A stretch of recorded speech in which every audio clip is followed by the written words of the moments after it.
Estamos mais conectados do que nunca, mas ainda sabemos o que é intimidade? Vivemos imersos numa cultura que eleva a visibilidade, a virtude suprema, stories diários, check-ins emocionais, lives de vulnerabilidade, feeds que funcionam como diários abertos. O imperativo é compartilhar. O não compartilhado vira suspeito. Como se esconder algo fosse sinônimo de falsidade ou segredo sujo. Transparência total, exposição constante. O sujeito contemporâneo é convidado e muitas vezes coagido a tornar-se transparente para existir socialmente. Mas intimidade não é exposição. Intimidade requer reserva, um espaço protegido onde nem tudo precisa ser dito, visto ou validado. Ela vive no segundo, não no sentido conspiratório, mas no daquilo que se guarda porque tem valor, precisamente por ser íntimo, na interioridade, o que não se reduz à performance, no tempo lento, não no ritmo do scroll infinito. A pergunta não é moral. É errado postar a vida, mas estrutural. O que acontece com o sujeito quando tudo precisa ser mostrado? Byung-Chul Han, em Sociedade da Transparência, descreve exatamente esse movimento. A transparência não liberta, ela pornografiza a existência. Tudo se torna raso, plano, sem resistência, sem profundidade hermenêutica. A intimidade vira a fórmula psicológica da transparência. Desnudamos sentimentos e emoções para alcançar a alma transparente. Mas o resultado é o oposto. Uma exposição sem pudor que elimina distância, mistério e negatividade. O não dito, o não visto, o outro deixa de ser estranho com sua opacidade fascinante e vira espelho narcísico ou concorrente de likes. Nesse processo, o desejo se esvazia. Sem segredo, sem véu, sem espera. O desejo perde sua força erótica. Tudo está imediatamente disponível. Fotos, corpos, confissões, localizações. Então o que resta para desejar? O desejo precisa de falta, de distância, de não todo. A hipervisibilidade mata o erotismo da ausência. A solidão explode paradoxalmente. Estamos hiperconectados, mas acompanhados de solidão. A exposição constante gera uma solidão acompanhada. Falamos com milhares, mas ninguém realmente nos conhece nas camadas profundas, porque as camadas profundas foram sacrificadas no altar da visibilidade. Estudos e reflexões recentes apontam para uma epidemia de solidão global. OMS já declarou epidemia, agravada pela comparação incessante e pela performance de felicidade. O sujeito se torna objeto de si mesmo. Postamos para sermos vistos, curtidos, validados. Viramos nosso próprio produto. A intimidade com o outro e consigo vira mercadoria. Quanto mais expomos, mais autênticos parecemos, mas é uma autenticidade ensaiada, calculada para engajamento. Então o que resta? Talvez o ato mais subversivo hoje não seja se esconder completamente, mas proteger deliberadamente espaços de não exposição, guardar certas conversas só para dois, certos silêncios só para si, certos desejos que não viram conteúdo. Preservar o pudor não como repressão, mas como condição de possibilidade para algo genuíno.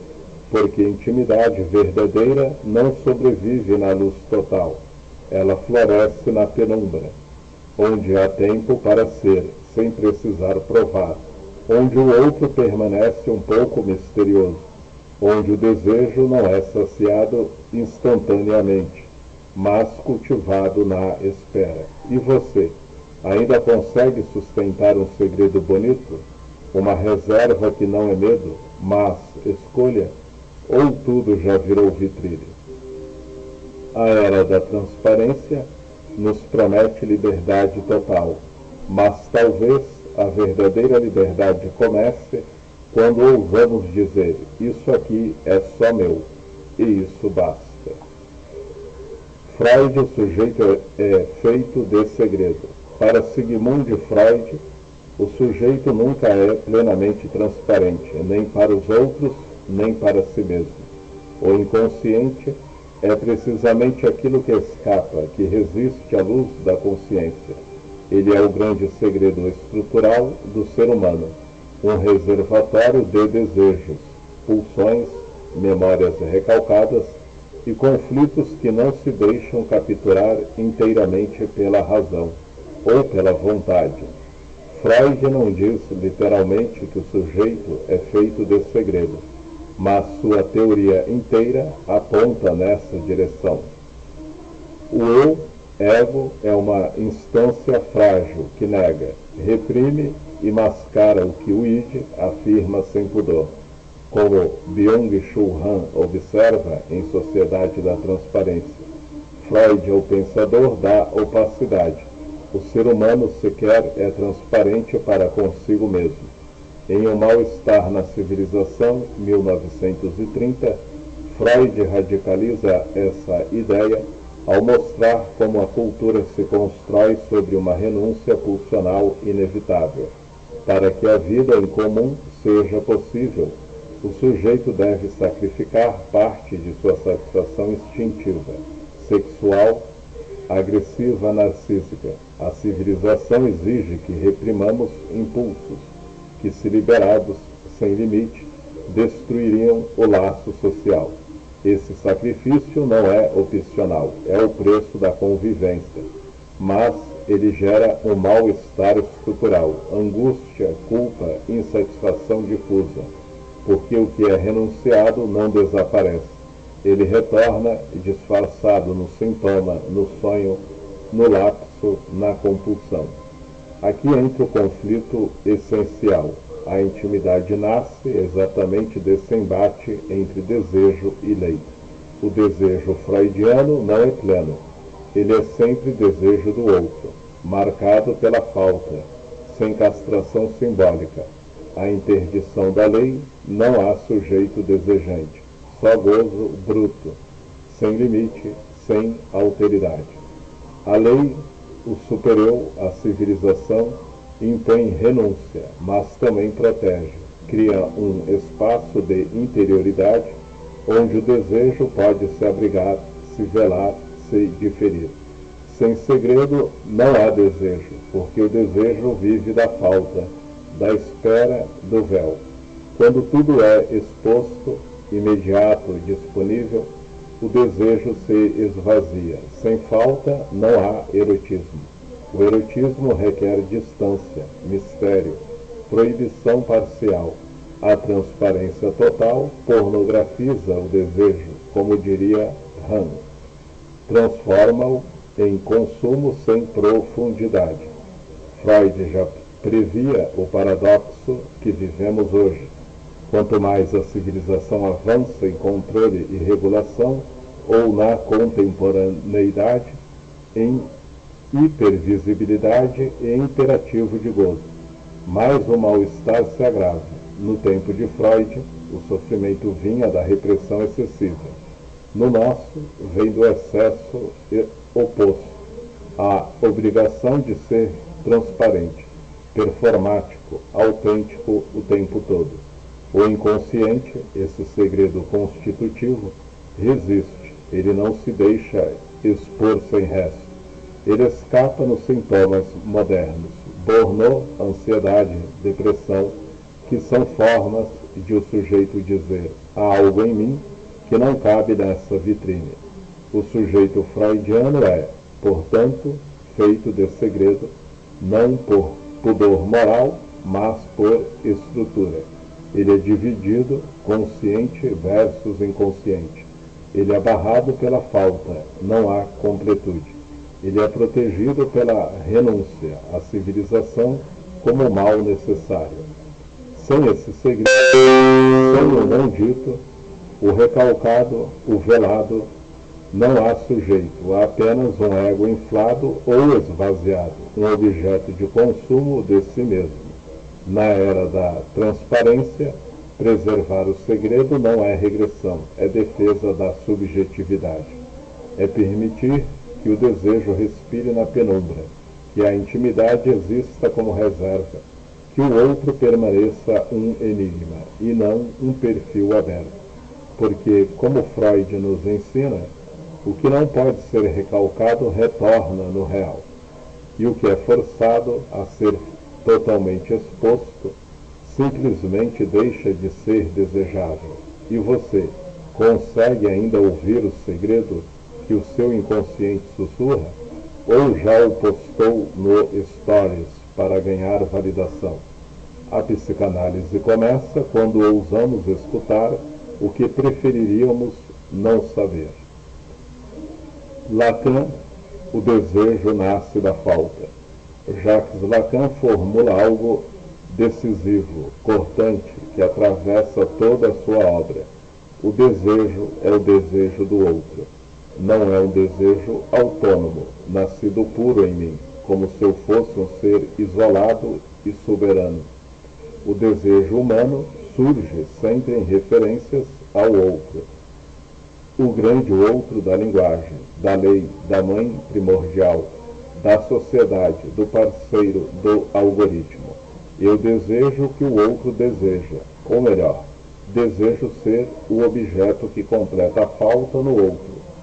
Mas o outro também é barrado, incompleto. Há um S abarrado, um significado da falta no outro. É dessa falta que o desejo ganha vida. E aqui está o ponto crucial. O desejo só existe porque há opacidade, enigma, véu. Se o outro fosse totalmente transparente, se eu soubesse exatamente o que ele quer, sem resto, sem mistério, o desejo se dissolveria. Não haveria mais o que perguntar, o que adivinhar, o que perseguir. O enigma do desejo do outro é o que me mantém desejante. O que ele quer de mim? O que falta nele que eu poderia ser? Essa pergunta nunca tem resposta final. E é exatamente por isso que o desejo não para. Ele se alimenta da falta constitutiva, minha falta, a falta no outro, e da opacidade que impede a transparência total. Se tudo é dito, mostrado, exposto, o que resta ao enigma? Na era digital, o olhar do outro não é mais intermitente, como na infância ou na relação analógica. Ele é permanente, onipresente, escópico, curtidas que medem valor, comentários que julgam autenticidade, visualizações que quantificam existência, histórias que exigem resposta imediata, algoritmos que antecipam e moldam o que devo desejar. O sujeito vive sob observação simbólica contínua. Um panóptico invertido, onde eu sou o vigiado que se vigia para ser visto. Nesse regime, a intimidade, esse espaço onde o sujeito não está totalmente capturado pelo olhar do outro, encolhe ou se transforma em performance. A intimidade lacaniana não é só privacidade, é o lugar onde o sujeito pode sustentar sua divisão. É barrado, onde a falta não precisa ser preenchida instantaneamente, onde o desejo do outro permanece enigmático o suficiente para não me reduzir a objeto de consumo ou de validação. Quando tudo é exposto, corpo, emoções, localização, opiniões, vulnerabilidades ensaiadas, o enigma se perde. O outro sabe ou acha que sabe tudo sobre mim, e eu, desesperado por reconhecimento, ofereço cada vez mais para preencher o vazio que o olhar incessante cria.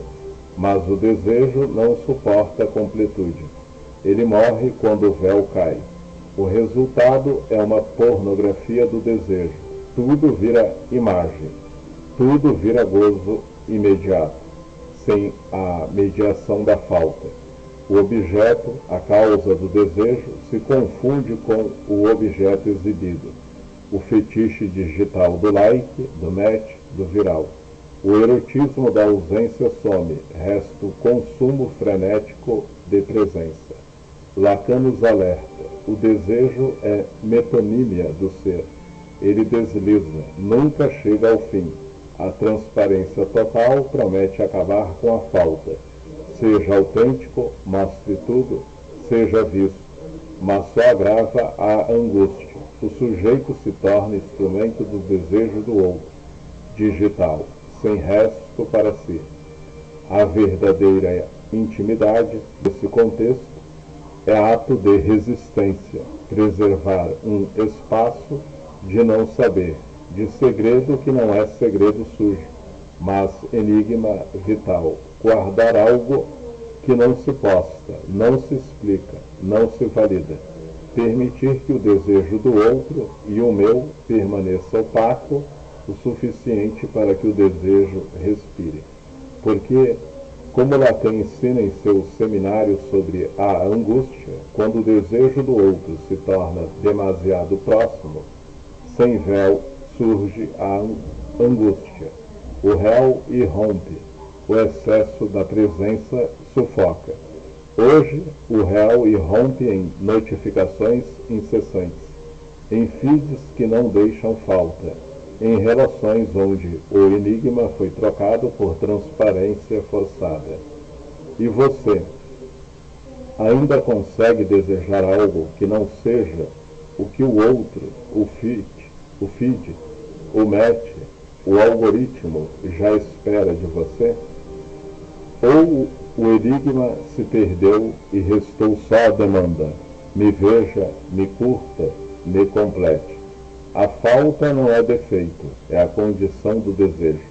Proteger a opacidade é, talvez, o último gesto erótico numa era que quer tudo à mostra. A Sociedade da Transparência. Byung-Chul Han, em Sociedade da Transparência, 2012, diagnostica com precisão cirúrgica o que acontece quando a transparência deixa de ser um instrumento para se tornar um valor moral absoluto, um imperativo ético e político da contemporaneidade. Transparência não é mais sinônimo de honestidade ou combate à corrupção. Ela vira ideologia totalizante. Han a descreve como o mais forte e pernicioso mito contemporâneo. Um regime que exige que tudo seja desnudado, visível, calculável, operacionalizável. O slogan neoliberal: se você não tem nada a esconder, não tem nada a temer, se transforma em coerção sutil. Esconder-se vira suspeito. Esconder-se vira suspeita. Privacidade vira culpa. Silêncio vira ameaça. Mas essa transparência elimina precisamente o que torna a existência humana profunda e suportável. Ambiguidade, o duplo sentido, a ironia, o não dito que permite interpretação e liberdade. A linguagem transparente é mecânica, formal, violenta. Elimina toda ambivalência, todo espaço para o equívoco criativo. Tudo deve ser claro, direto, sem reticências, e por isso se torna raso, sem camadas. Mistério. O véu que protege o enigma do outro, do eu, do desejo. Han argumenta que o erótico, o amor, a paixão, pressupõe negatividade, o oculto, o interrompido, a imprecisão semântica. Sem mistério não há sedução. Só pornografia. A transparência pornografiza a existência. Tudo vira exposição imediata, sem resistência, sem profundidade hermenêutica. O corpo, a alma, as emoções se tornam rasos, penetráveis, sem obstáculo, devorados pelo olhar coletivo. Complexidade, a negatividade que constitui o humano, contradições, sombras, resistências, profundidade. A sociedade da transparência aspira à positividade absoluta, sem negatividade, sem alteridade, sem fricção. Tudo se nivela no inferno do igual. Um mundo plano, sem relevo, onde o diferente é absorvido ou excluído. A complexidade é vista como obstáculo à aceleração, à eficiência ao controle. Hahn fala de uma sociedade positiva que deseja, que rejeita a negatividade como algo maligno. Mas é exatamente essa negatividade, a falta, o véu, a opacidade, que permite o desejo, o pensamento crítico, a intimidade genuína. A intimidade exige sombra. Ela vive nas zonas escuras do eu, nos recantos onde o outro não entra sem convite. No tempo lento da espera e da descoberta gradual. A cultura atual, porém, exige iluminação constante, luz total, sem pausas, histórias que desaparecem em 24 horas, mas exigem presença contínua, feeds que atualizam em tempo real, confissões performáticas para validação imediata. A sombra banida, com ela, a possibilidade de ser sem ser visto, de existir sem ser consumido. Hahn não defende a opacidade por malícia ou egoísmo. Ele a defende como condição de possibilidade para o humano. O segredo não é esconder algo sujo, é preservar grandeza, significado, profundidade. A transparência total não liberta, ela controla. Mais informação não gera mais liberdade, gera mais vigilância, mais conformidade, mais consenso forçado. No final, o sujeito se torna seu próprio panótipo. Autoexposição voluntária que o transforma em objeto de si mesmo. Na era da transparência, o ato mais radical não é se expor mais. É recusar a iluminação total, permitir sombras, cultivar mistério, proteger ambiguidade, porque sem elas restam só superfícies lisas, sem atrito, sem vida. E você, ainda consegue suportar um pouco de sombra na sua vida, ou já se acostumou a viver sob holofotes que nunca apagam? A intimidade não sobrevive na luz plena, ela precisa de penumbra para respirar. A exposição como valor. As redes sociais não apenas facilitam a comunicação, elas reconfiguraram o valor da experiência humana. O que antes era vivido no privado, no silêncio da intimidade ou na conversa a dois, agora vira conteúdo. E relacionamentos são anunciados com fotos de casal e legendas de para sempre. Conflitos viram tríades públicos de desabafo ou indiretas veladas. O luto, antes ritual de recolhimento, transforma-se em postagens de velório virtual, stories com velas acesas e memoriais online. O corpo, outrora reservado, vira vitrine constante. Selfies sem filtro como prova de autenticidade. Antes e depois de dietas, corpos em exposição para likes e validação. Tudo isso não é mero acidente da tecnologia. É uma transformação estrutural. A exposição deixou de ser opcional para se tornar valor moral e social. Quem não compartilha parece esconder algo, ser inautêntico, distante. A lógica é: se não foi postado, não existiu de verdade. A vida vira narrativa pública, editada, curada, otimizada para engajamento. A pergunta clínica que a psicanálise não pode ignorar é esta: quando tudo vira narrativa pública, onde o sujeito elabora? A elaboração psíquica, o trabalho de simbolizar o vivido, digerir o trauma, integrar a perda, processar o desejo, exige um espaço interno, tempo lento, ausência de julgamento imediato. Ela precisa de resistência ao olhar do outro, de um lugar onde o afeto não seja imediatamente consumido ou validado. Mas nas redes, o afeto é lançado ao ar para ser imediatamente recebido.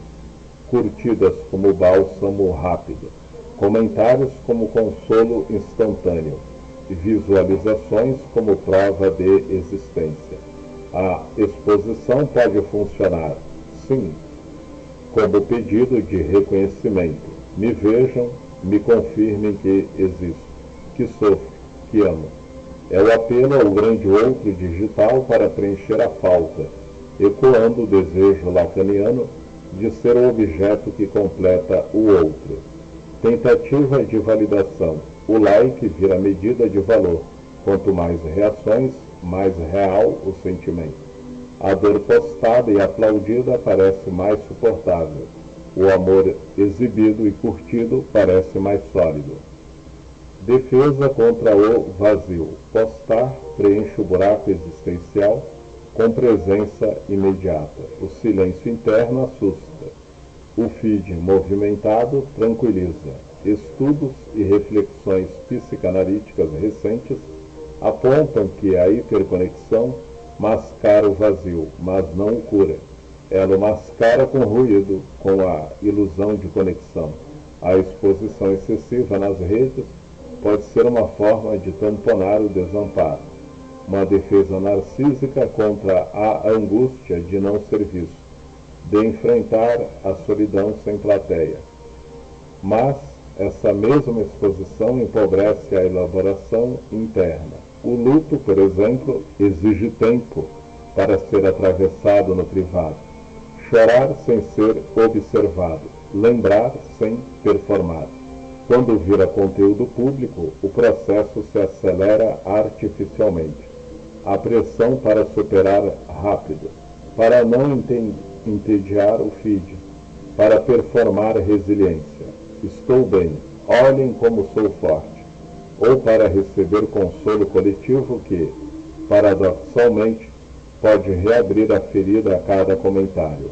O excesso de estímulo externo prolonga o sofrimento em vez de resolvê-lo, gerando um luto virtual que dificulta a aceitação. Nos relacionamentos, anunciar tudo do primeiro date ao término dramático transforma a relação em espetáculo. O conflito vira debate público, a separação narrativa para likes. Falta espaço para a elaboração mútua ou solitária. O que sobra é a performance para o público. O corpo exposto como vitrine perde sua dimensão erótica e subjetiva. Vira objeto de consumo, avaliado por métricas. O desejo se esvazia quando não há mais véu, mistério, reserva. No fundo, a exposição como valor promete conexão, mas entrega solidão acompanhada. O sujeito elabora menos internamente porque delega o processamento ao algoritmo e à multidão. O que resta é uma subjetividade fragmentada, dependente de validação externa, onde o vazio não é enfrentado, é preenchido com mais postagens. A subversão, talvez, esteja em recuperar o privado, não como repressão, mas como escolha, guardar certas dores para si ou para poucos, permitir que o luto respire sem plateia, sustentar um segredo que não é falta de autenticidade, mas profundidade. Porque quando tudo vira narrativa pública, o sujeito corre o risco de se perder na própria história contada para os outros e esquecer de vivê-la para si. E você? Já sentiu que postar uma dor aliviou no momento, mas deixou um vazio maior depois? Ou ainda consegue guardar algo só seu, sem stories, sem likes, só para elaborar em silêncio?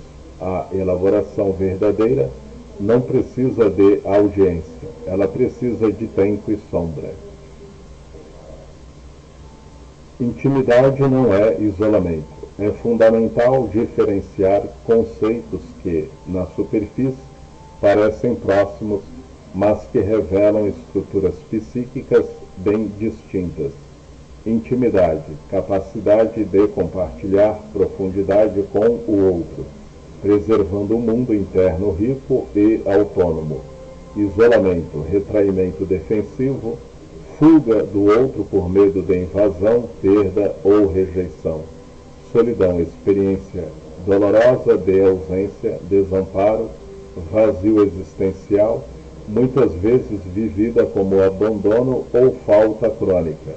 Donald Winnicott, em seu ensaio clássico, A Capacidade de Estar Só, 1958, introduz uma distinção luminosa. A capacidade de estar só não é sinônimo de solidão patológica, nem de isolamento. Pelo contrário, é um dos sinais mais importantes de maturidade emocional e de desenvolvimento afetivo saudável. Winnicott descreve um paradoxo fundador. A base da capacidade de estar só é a experiência de estar só na presença de alguém, geralmente a mãe ou cuidador suficientemente bom.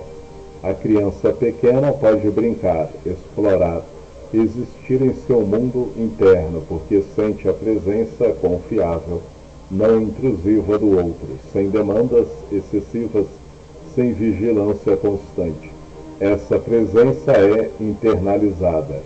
O bom objeto, a mãe boa, se torna parte do psiquismo, permitindo que o sujeito suporte a ausência física sem se sentir aniquilado.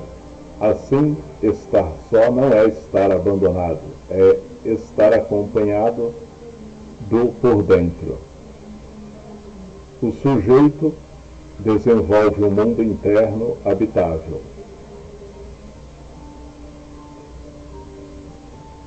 Onde pode tolerar silêncio, vazio momentâneo, sem recorrer imediatamente ao outro para preencher o buraco. Essa capacidade permite sustentar um mundo interno rico, criativo, com fantasias, reflexões e autoerotismo saudável.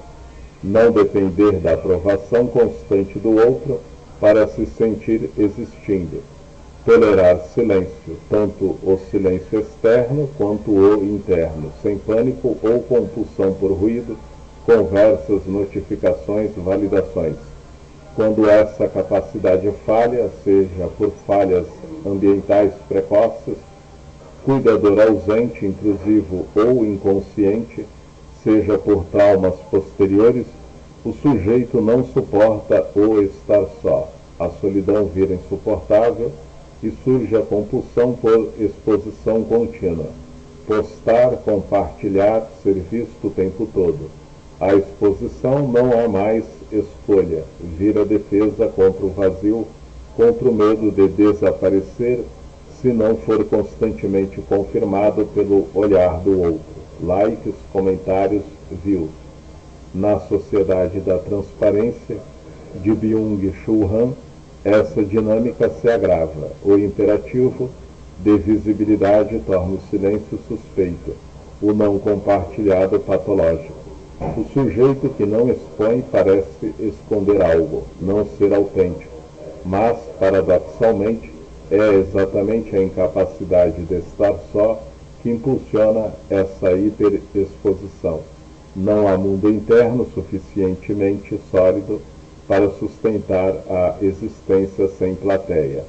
A intimidade verdadeira, ao contrário, pressupõe essa capacidade winnicottiana. Eu posso estar contigo sem me fundir, sem me dissolver. Posso te deixar ver partes de mim sem me expor inteiro. Posso ficar em silêncio contigo sem que o silêncio vire abandono.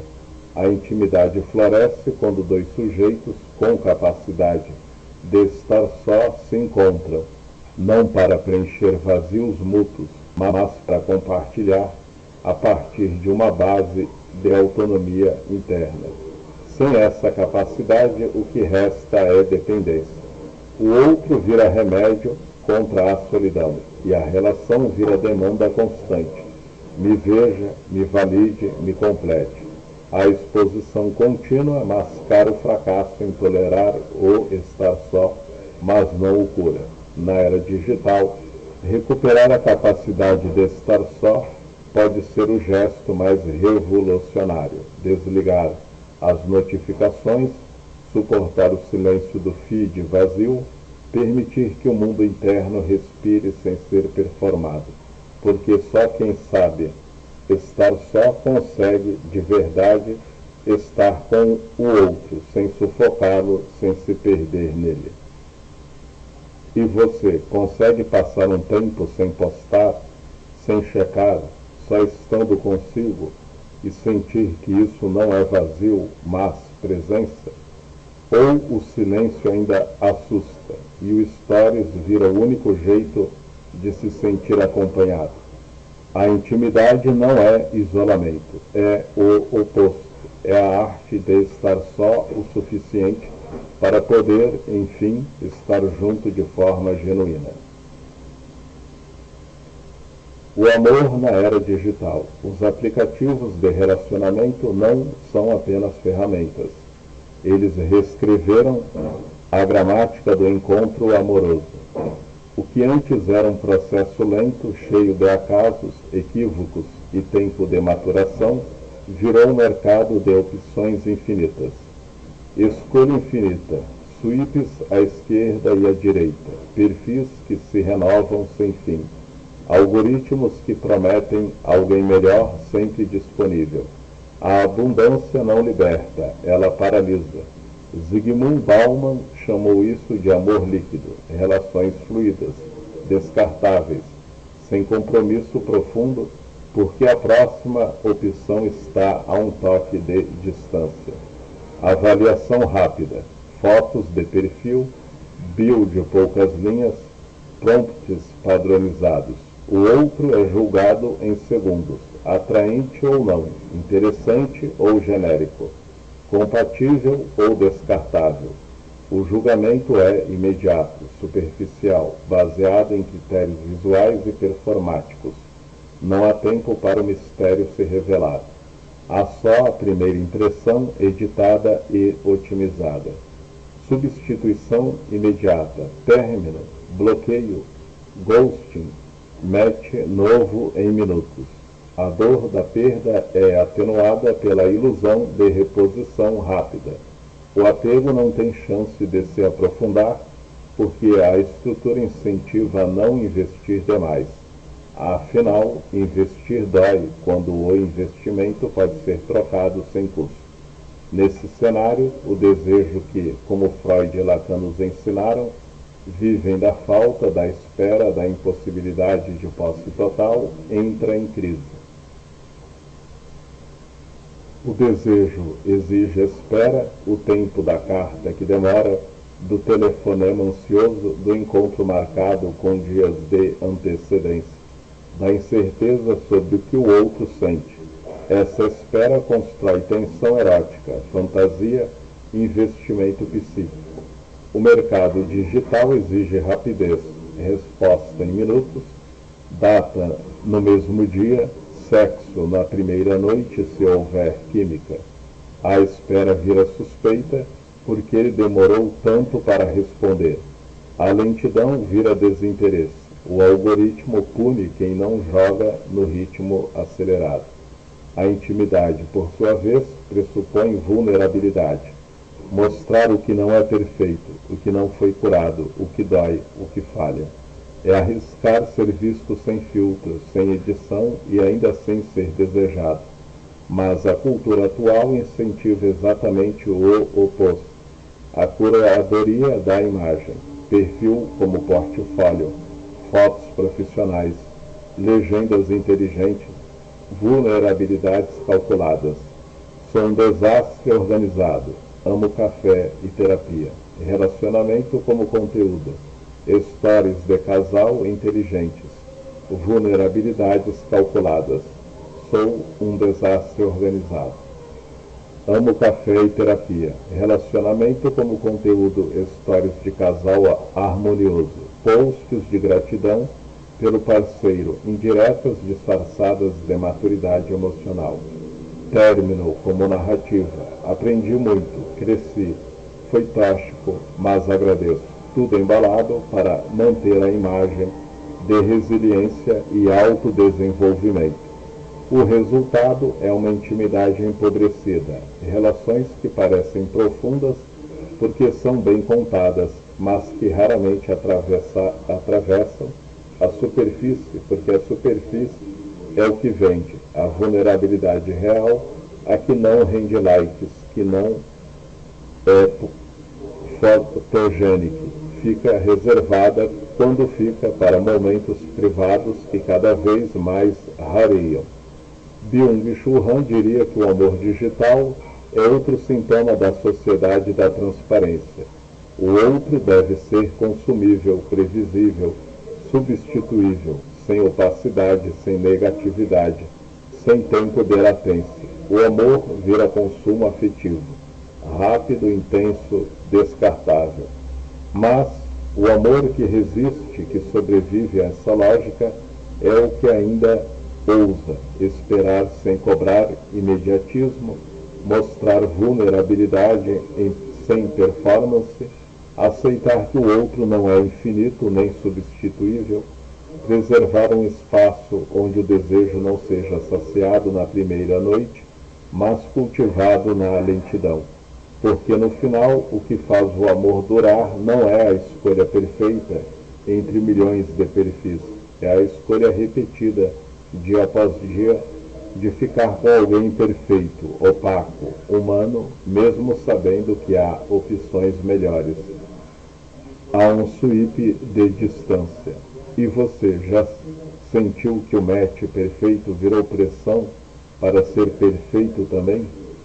Ou ainda consegue desejar alguém sem que o desejo precise ser validado por um aplicativo, uma foto, um status? Na era do sweep, o gesto mais erótico pode ser simplesmente esperar. E quem sabe descobrir que a falta não é defeito, é o que mantém o fogo aceso. A clínica contemporânea. Na clínica psicanalítica de hoje, seja no set analítico clássico, nas sessões online via Zoom ou nas conversas que se estendem para o WhatsApp, surgem sintomas que carregam a assinatura da era digital. Não são mais os sintomas clássicos da repressão vitoriana. Histeria, obsessão, nem exatamente os da neurose de transferência freudiana. São sintomas da sociedade do desempenho, da transparência forçada e da hiperconexão, como Byung-Chul Han os descreve. Depressão, burnout, ansiedade generalizada, mas também formas específicas de angústia que se manifestam no campo relacional e narcísico. Entre os fenômenos mais recorrentes, casais que não conversam sem intermediação digital, brigas resolvidas por áudios longos no WhatsApp, declarações de amor enviadas por stories, reconciliações via memes ou gifs. A palavra direta, face a face, sem tela, vira rara ou insuportável. O digital serve de escudo, permite editar, atrasar, controlar a imagem. Mas também impede o encontro real com seus equívocos, silêncios incômodos e olhares que não se deixam capturar.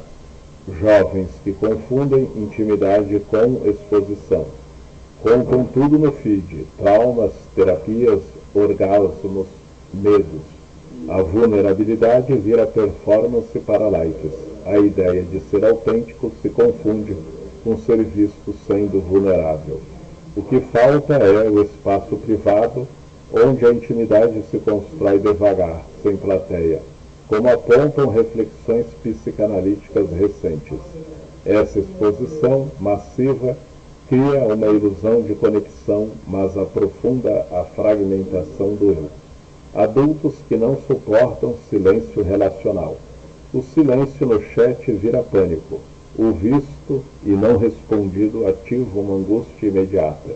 O sujeito interpreta o delay como rejeição, abandono, inexistência. A espera que antes era parte do desejo, a carta que demora, o telefonema ansioso, agora é intolerável porque o algoritmo promete resposta instantânea. Sem ela, o vazio se abre. Ansiedade diante de visualização e não respondido. Esse é o sintoma emblemático. Uma notificação que não chega, um visto às 14h32 sem resposta. A angústia não é só amorosa, é narcísica. O sujeito pergunta: eu ainda existo para o outro? O reconhecimento do outro digital, o like, a resposta, o viu, virou condição de existência. Sem ele, o eu se desfaz, como se o espelho lacaniano tivesse virado tela quebrada. Essa angústia é narcísica, porque o outro não é mais enigma, é função de validação. Na era digital, o sujeito se torna seu próprio projeto de auto-otimização. Curar a imagem, performar felicidade, expor vulnerabilidades calculadas. O narcisismo contemporâneo, como Han observa em obras como A Sociedade do Cansaço e A Agonia do Eros, não é o narcisismo grandioso clássico. É um narcisismo frágil, depressivo, que oscila entre a inflação eu sou único, especial, viral, e a desvalorização, se não sou curtido, não sou nada. A angústia surge quando o espelho digital falha, o feed vazio, o match que gosta, o parceiro que lê, mas não responde. Na clínica, o que se escuta é o eco dessa pergunta recorrente: eu ainda existo para o outro? Não é mais o que o outro quer de mim, Lacan clássico, mas o outro me vê, me valida, me confirma. O outro se reduziu ao grande algoritmo, likes como medida de ser, visualizações como prova de vida.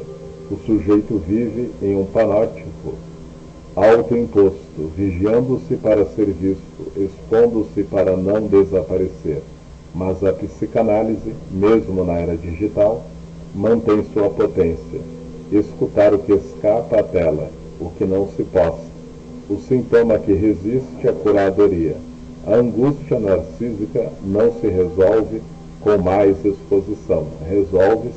Se resolve com o trabalho de atravessar a falta, tolerar o silêncio, sustentar um desejo que não depende de validação imediata. Porque, no fundo, o outro nunca responde de verdade, nem no digital, nem no analógico. Ele sempre falta. E é nessa falta que o desejo e a subjetividade respiram. E você já parou no meio de um dia para notar que a angústia subiu exatamente quando o visto não veio com resposta? Ou ainda consegue existir um pouco sem precisar ser confirmado pelo outro, mesmo que esse outro seja uma tela? A clínica contemporânea não cura a angústia digital com mais conexão. Ela ajuda o sujeito a suportar que, mesmo sem resposta, ele ainda existe. E que isso, paradoxalmente, é o começo de uma intimidade possível consigo e com o outro. A ilusão da autenticidade. Vivemos uma exigência paradoxal que define o sujeito contemporâneo. seja autêntico, mas dentro de um formato rigorosamente performático.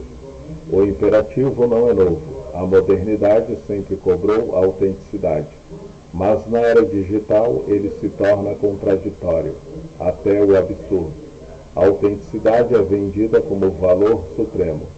Seja você mesmo, mostre sua vulnerabilidade, poste sem filtro.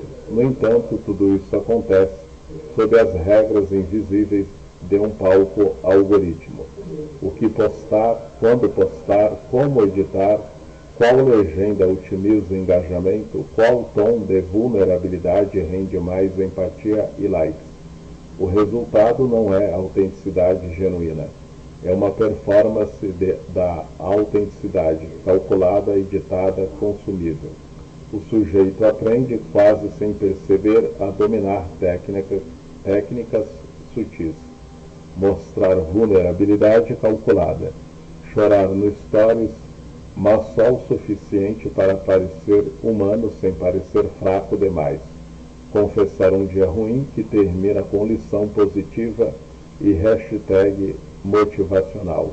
A vulnerabilidade vira commodity. Quanto mais real parece, mais viraliza. Como observam reflexões críticas sobre redes sociais, isso cria uma vulnerabilidade estratégica, real bastante para conectar, mas controlado o suficiente para não ameaçar a imagem da resiliência. Compartilhar sofrimento editado, o luto vira carrossel de fotos com texto reflexivo. A ansiedade é postada como tríade terapêutico que ajuda muita gente. O sofrimento não é processado no silêncio, é transformado em conteúdo otimizado para validação coletiva. O que era dor privada vira narrativa pública e a elaboração interna é substituída pela reação externa. Construir identidade consumível. O eu se torna um produto biointeligente, feed harmonioso, stories que contam uma história coesa de crescimento pessoal. A identidade não é descoberta em profundidade. É construída para ser consumida rápida, atraente, alinhada com tendência de autodesenvolvimento. O sujeito vira seu próprio influenciador interno, auto-otimização constante para manter a performance. Isso não é intimidade, é performance da intimidade, uma simulação que promete profundidade, mas entrega superfície. Byung-Chul Han, em sua crítica à sociedade da transparência, observa que a linha entre autenticidade e performance se dissolve, não importa mais se é genuíno ou encenado, importa se é engajante. O segredo, a sombra, o não dito deixam de ser sagrados e viram defeitos, inautênticos, suspeitos. O que resta é um eu exposto, mas raso, pornografizado, como ele diz, porque sem resistência, sem véu, sem negatividade. Na psicanálise lacaniana, isso agrava a alienação. O sujeito se torna objeto do desejo do outro digital, o algoritmo, a audiência, performando a autenticidade para ser desejado, validado, curtido. Mas o verdadeiro desejo não suporta essa completude aparente. Ele precisa da falta do enigma. Quando a autenticidade vira performance, o sujeito perde o acesso ao seu próprio segredo. Não há mais espaço para o não performático, para o que não cabe no feed. O paradoxo é cruel. Quanto mais nos esforçamos para ser autênticos online, mais nos distanciamos da autenticidade possível, aquela que não precisa ser provada, exibida, medida. A verdadeira autenticidade talvez seja o oposto, recusar a exigência de ser autêntico o tempo todo, permitir que partes do eu permaneçam opacas, não editadas, não consumíveis, porque intimidade real não é ser visto sendo vulnerável, é ser aceito mesmo quando não se mostra, é existir além da performance, no silêncio que não rende engajamento. E você já percebeu que postar uma vulnerabilidade aliviou no momento, mas depois deixou um gosto de encenação? Ou ainda consegue guardar um pedaço de si que não vira conteúdo? Não por medo, mas porque ele é precioso demais para ser performado. A ilusão da autenticidade nos promete liberdade, mas a liberdade começa quando ousamos não ser autênticos para ninguém, nem para o feed, nem para o algoritmo. Só para si mesmo na penumbra onde o eu ainda respira sem plateia. O risco do desaparecimento do espaço interno, se tudo precisa ser compartilhado, se cada pensamento, emoção, dúvida, prazer ou dor deve passar pelo crivo da visibilidade para ser considerado real, o espaço interno se esvazia progressivamente. O que chamamos de mundo interno não é um luxo romântico, é a condição de possibilidade da subjetividade. É o lugar onde o sujeito pode elaborar em silêncio, tolerar contradições sem resolvê-las imediatamente, deixar ideias fermentarem sem julgamento externo, suportar a angústia sem buscar alívio instantâneo, existir sem performar existência. Mas na lógica da hipervisibilidade, esse espaço é invadido e colonizado. O imperativo é, se não foi dito, postado, compartilhado, não aconteceu de verdade. O não compartilhado vira suspeito, ou pior, inexistente. O sujeito aprende que sua interioridade só ganha legitimidade quando validada pelo outro. O feed, os amigos, os seguidores, o algoritmo. Sem elaboração silenciosa, o que acontece? O pensamento se acelera. Sem tempo para maturação lenta, as ideias viram impulsos. Postar antes de pensar, reagir antes de sentir, opinar antes de compreender. O pensamento perde profundidade, vira fluxo contínuo de conteúdo descartável. Byung-Chul Han fala de uma aceleração patológica que impede a contemplação. O sujeito não pensa mais, ele processa estímulos em tempo real para produzir mais estímulos. A angústia se intensifica. A angústia que na psicanálise clássica surge da falta e da castração simbólica, agora ganha uma forma nova. A angústia da não validação, sem o espaço interno para conter e simbolizar o afeto. A angústia transborda imediatamente para o exterior, vira post, stories, DM desesperado, mas a validação externa é volátil. Likes sobem e descem, respostas atrasam, o feed muda. O alívio é fugaz, a angústia retorna mais forte, porque o sujeito delegou sua contenção psíquica ao outro digital. É uma angústia narcísica crônica. Se não sou visto agora, quem sou eu? A dependência de validação cresce. O sujeito passa a existir apenas quando é visto. O eu se torna condicional. Eu sou na medida em que sou curtido, comentado, visualizado. Sem plateia, há pânico de desaparecimento. O Winnicott diria que a capacidade de estar só foi sabotada. O sujeito não internalizou o bom objeto suficientemente bom. Ele precisa do outro real ou virtual para se sentir vivo. Lacan diria que o sujeito se alienou completamente no desejo do outro. E o outro hoje é o algoritmo que dita o ritmo da existência.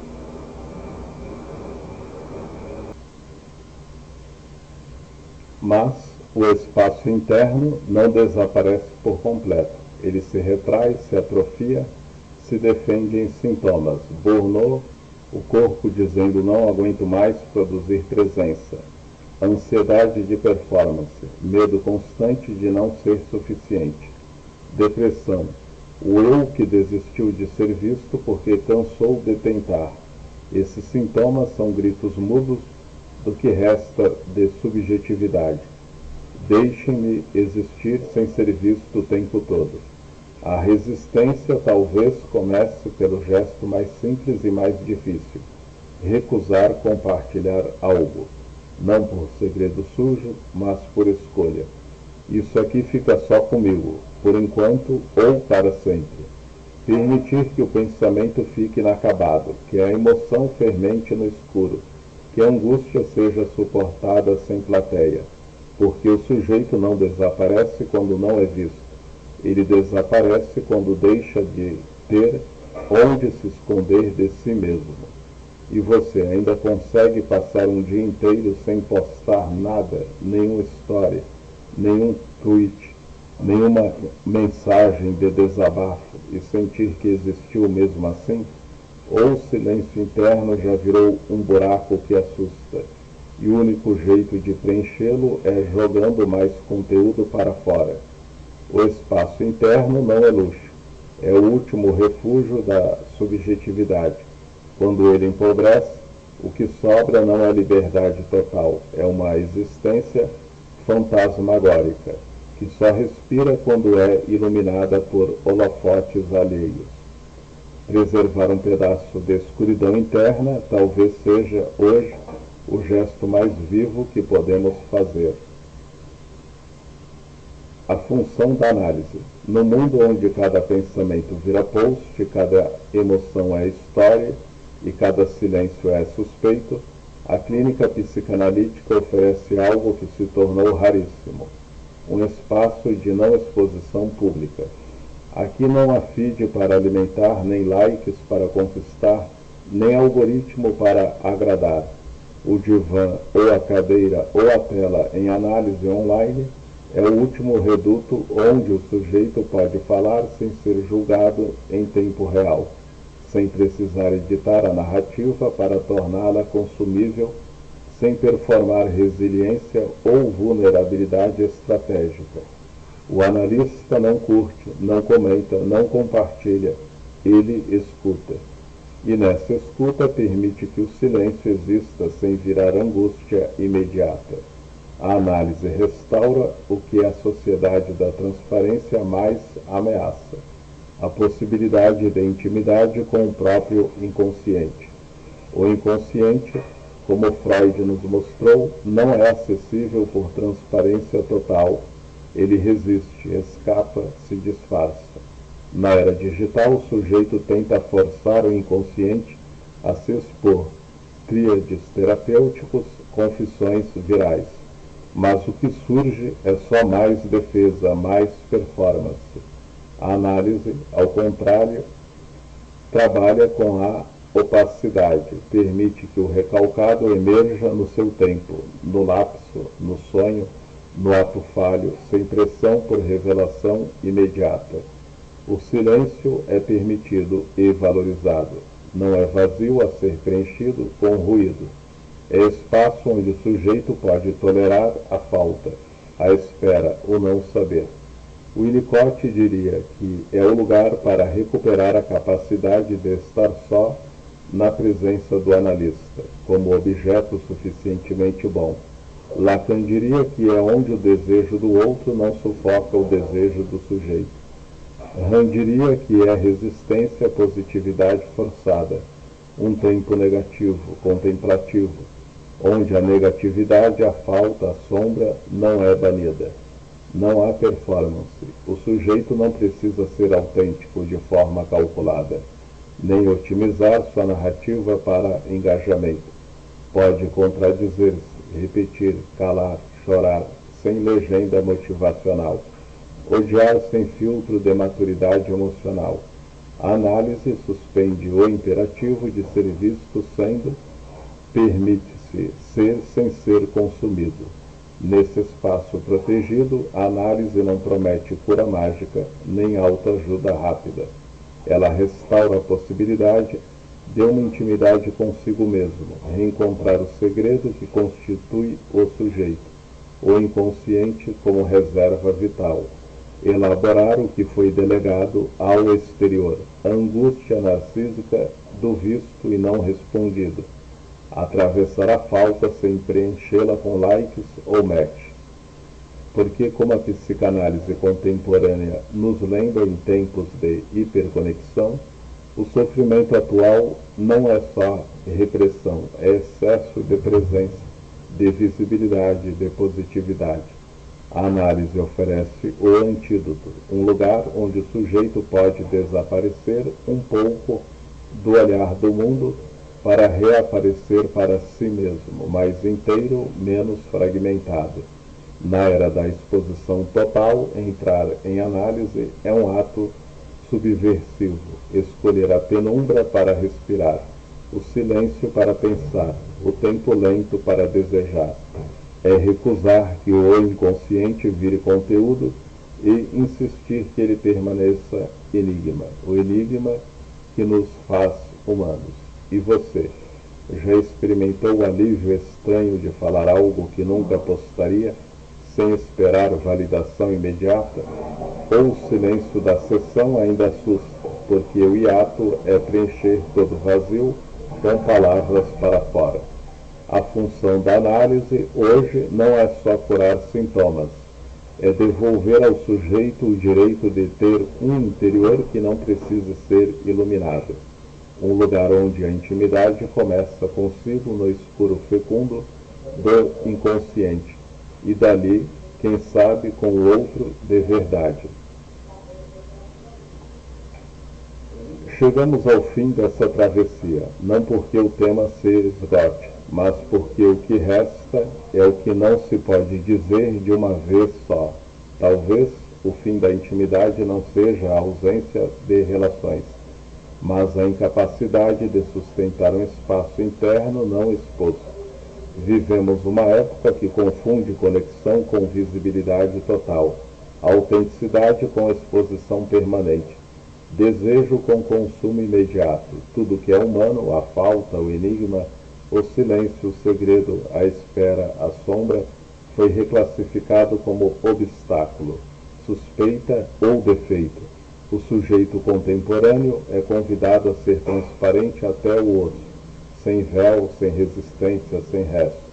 Mas é exatamente nesse resto, no que não se mostra, no que não se valida, no que não rende engajamento, que a subjetividade respira. Quando tudo precisa ser mostrado, o desejo se empobrece, porque o desejo nasce do que não está totalmente visível, da opacidade do outro, da falta que nunca se fecha, do véu que seduz em vez de desnudar de imediato. A hipervisibilidade promete completude, veja tudo, tenha tudo, seja tudo. Mas a entrega, o contrário, um gozo raso, uma solidão acompanhada, uma angústia narcísica que pergunta incessantemente: eu ainda existo se não for visto agora? A intimidade não acabou, mas está ameaçada, profundamente ameaçada pela exigência de transparência constante. Ela não sobrevive na luz plena, ela precisa de penumbra para florescer, de silêncios que não são punidos, de segredos que não são sujos, de tempos lentos que não são acelerados pelo scroll, de vulnerabilidade que não viram conteúdo otimizado. O gesto mais radical hoje não é se esconder do mundo, é escolher deliberadamente proteger um pedaço de si que não precisa ser performado, validado ou consumido. Guardar uma conversa só para dois. Deixar uma dor fermentar sem postar. Suportar um silêncio sem preenchê-lo com stories. Existir um pouco sem ser iluminado pelo holofote digital. Porque a verdadeira intimidade consigo e com o outro começa onde a exposição termina. No espaço onde o sujeito pode ser sem provar, desejar sem saciar imediatamente, existir sem ser mercadoria de si mesmo. E você, depois de tudo isso, ainda consegue olhar para dentro em um campo escuro que não precisa ser postado? Um segredo bonito, uma reserva que não é medo, mas escolha, um silêncio que não assusta, mas acolhe? Se conseguir, talvez não estejamos no fim da intimidade. Talvez estejamos apenas no começo de resgatá-la. Um pedaço de sombra de cada vez. Obrigado por atravessar isso comigo. Que o seu espaço interno continue respirando, mesmo quando o mundo pede luz total. e que o desejo, teimoso como sempre, encontre abrigo no que ainda não foi mostrado.